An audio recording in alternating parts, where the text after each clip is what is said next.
Good afternoon. তোমরা সবাই কেমন আছো? আশা করি সবাই ভালো আছো, সুস্থ আছো। তা আজকে একটু বেরোবো রিয়মের বাড়ি, সেই জন্য রেডি হয়েছি। আর বেশ কিছুদিন পরই ভিডিওটা শুরু করলাম। আর এই যে মিঠি এখানে রেডি হয়েও বসে আছে, আর ওর বাবা ওদিকে রেডি হচ্ছে। যাই হোক, তো বাইরে যে কী রোদ্দুর তোমাদের আর কি বলবো, তোমরা জানিও তোমাদের সব কোথায় কেমন গরম। কলকাতায় যে কি গরম আর কি বলবো, যা লু বয়েছে। আমি এখানে এত বছর আছি, এরকম গরম আমি সত্যিই দেখিনি।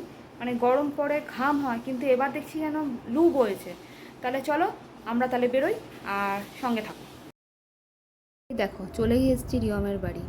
এখন কিন্তু আসিনি, এসছি হলো সেই সকালে, যখন প্রচণ্ড রোদ্দুর ছিল তখন। সেই আস্তে আস্তে বেরিয়ে গেছিলো বেলা 1টা। রিয়ম আজকে রান্না করে রেখেছিল, যাক আমাকে আজকে কিছুই করতে হয়নি। আজকের দিনটা আমার রেস্ট হয়েছে।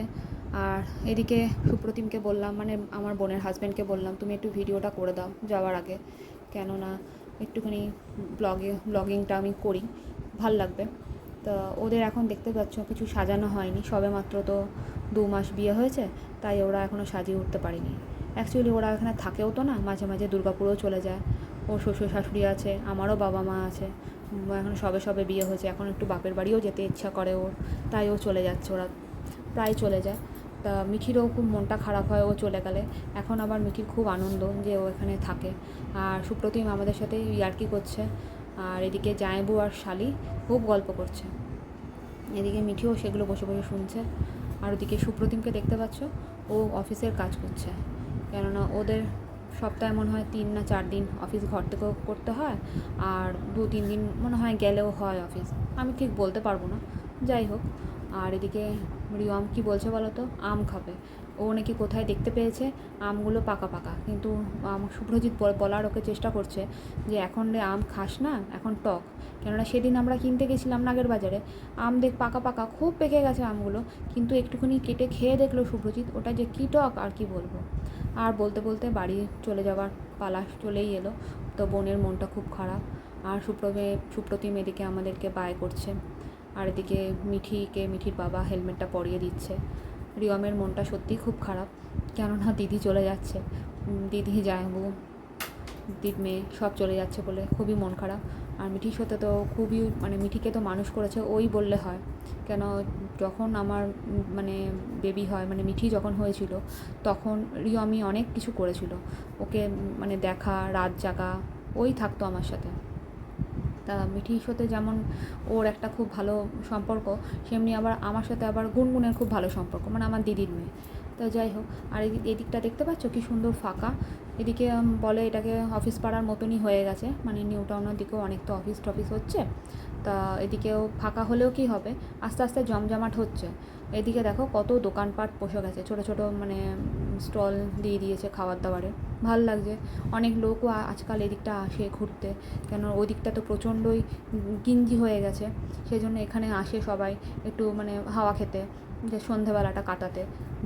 আর নিউ টাউনের যে দিকটা বিশ্ব বাংলা থাকে, বিশ্ব বাংলার দিকটাও খুব সুন্দর, ওখানটাও অনেক দোকানপাট আছে, সেজন্য ভাল লাগে ওখানে বসে থাকতে।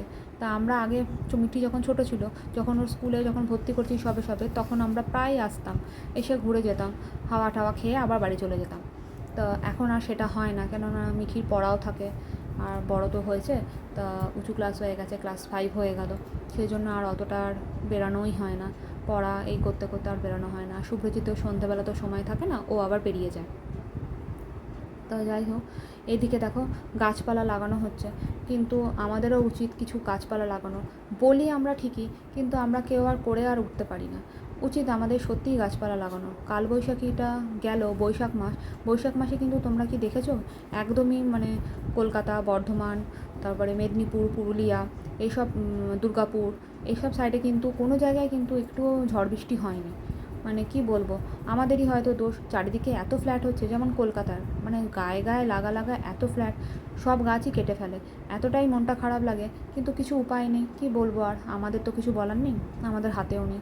গাছগুলোকে যদি বাঁচিয়ে যদি কিছু করা যেত, যেমন চারিদিকে হচ্ছে, এই যে আমরা যাই দুর্গাপুর থেকে, কলকাতা থেকে দুর্গাপুর যাচ্ছি, ওই সব সাইডে তো হাইওয়ে হচ্ছে বলে পুরো সবই গাছ কেটে ফেলা হয়েছে, এতটাই খারাপ লাগে। ওদিকে অনেক বড় বড় গাছ ছিল, পুরো ফাঁকা করে দিয়েছে। দু একটা যদি আশেপাশে যদি গাছ লাগানোর ব্যবস্থা করে, মানে গভর্নমেন্ট যদি একটু লাগিয়ে ঠাকিয়ে দেয়, খুবই ভালো হয়। এই করতে করতে মিঠির বাবা আমাদেরকে বাগুইহাটিতে নামিয়ে দিয়েছে, ওই পারেই নামিয়ে দিয়েছে। মিঠি আর আমি সাবওয়েতে ক্রস করে এখন বাড়ি যাচ্ছি। আর দেখতে পাচ্ছ এত লোক, সব কিন্তু অফিস থেকেই যাতায়াত করছে। আমরা কিন্তু মানে সন্ধেবেলা যেহেতু বেরিয়ে এসেছি, এই জন্য এতটা এখানে ভিড়, কী আর বলবো। যাই হোক, আর এই যে বাগুইহাটে চলে এসেছি। মিঠি বলছে মা একটু কিছু চলো খাই। তা আমি আর মিঠি বললাম তা কী খাবি বল। তা মিঠি বলছে মা আমি তো তাহলে ধোসা খাবো। আমি হ্যাঁ, গরমের মধ্যে ধোসা খাওয়াই ভালো।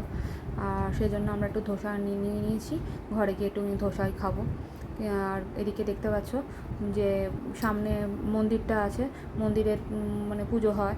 তা মিঠিকে বললাম তাহলে এখন একটু প্রণাম করেই যাই, অনেক দিন যাওয়া হয় না, কেননা আসা হয় না। এই দেখো মন্দিরটা, এই কালী মন্দিরটা জানো তো, যখন রিয়মের মানে শরীর খারাপ হয়েছিল একবার, তখন সেই শরীর খারাপের সময় আমার বাবা এখানে মানত করেছিল, এখানে পুজোও দিয়ে গেছে।